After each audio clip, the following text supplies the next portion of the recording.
have agreed to a full ceasefire taking effect in just a few hours.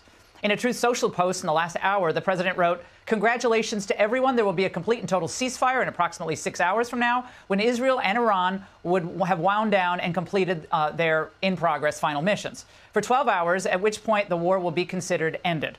On that assumption that everything works out as it should, which it will, I would like to congratulate both countries, Israel and Iran, on having the stamina, courage, and intelligence to end what should be called the 12-day war. This is a war that could have gone on for years and destroyed the entire Middle East, but it didn't and never will. Here with me now is Bret Baier, chief political anchor and special report anchor, executive editor there as well. Bret, you were on the air. We were all watching with Vice President Vance when Trump's Truth Social post landed. So that was in and of itself kind of hilarious. But do we have details about how this all came together in the last hour? Well, Laura, good evening. It really was something. Let me just give you the behind the scenes. Trey Yingst was in the middle of wrapping up his report from Tel Aviv, and the producer got in my ear saying, "Trump Truth Social coming in the email right now." And I looked down, the vice president's right here on set with me, and as I look down to read it, his staff comes in with an iPhone so he can read the Truth Social as it's coming in. And Trey Yingst wraps up his live report. I thank him. I introduce the vice president, and obviously start with what we just heard and saw.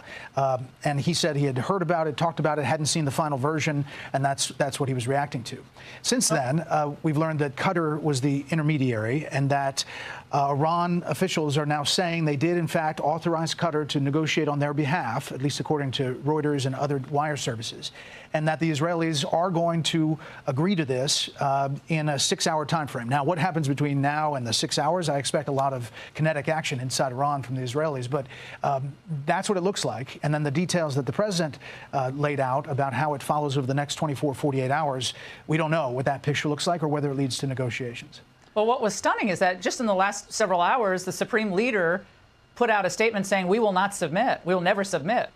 So something was changing in that interim time period, and I guess he was made an offer he couldn't refuse.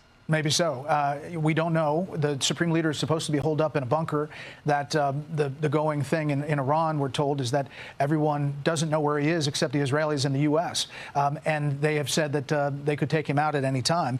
I don't know what has transpired that changed the Iranians' bold action, other than to read the tea leaves here. They gave a pre-warning about the missile strike on Qatar and Al Udeid Air Base, saying this is going to happen.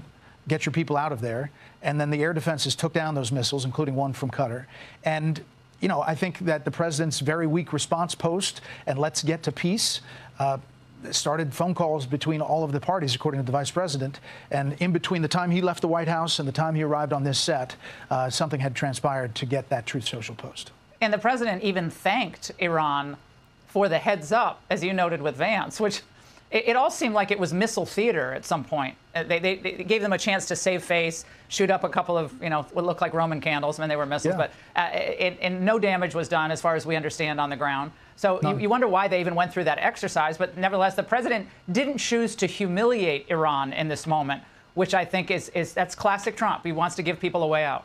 He did say, let's get to peace, let's get to the table. He called it very weak and thanked them for the heads up. But, it follows a pattern. In 2020, the Iranians did the same thing. They fired on a U.S. military base in Iraq, but they also gave a heads up ahead of time. That was after the Soleimani assassination, the takedown of the main military commander for Iran by the U.S.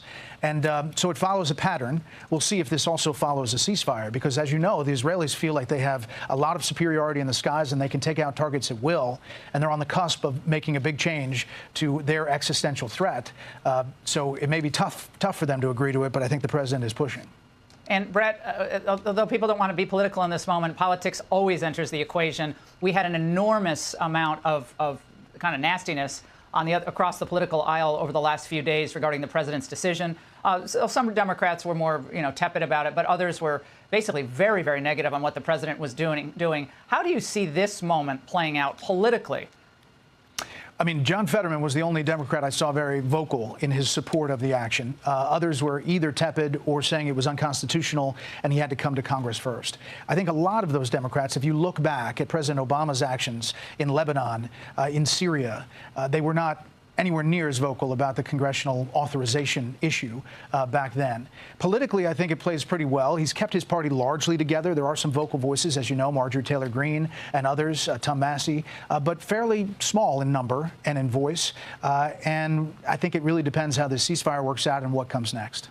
Brett, thank you very much. That was an unbelievable interview. Hey, Sean Hannity here. Hey, click here to subscribe to Fox News YouTube page and catch our hottest interviews and most compelling analysis. You will not get it anywhere else.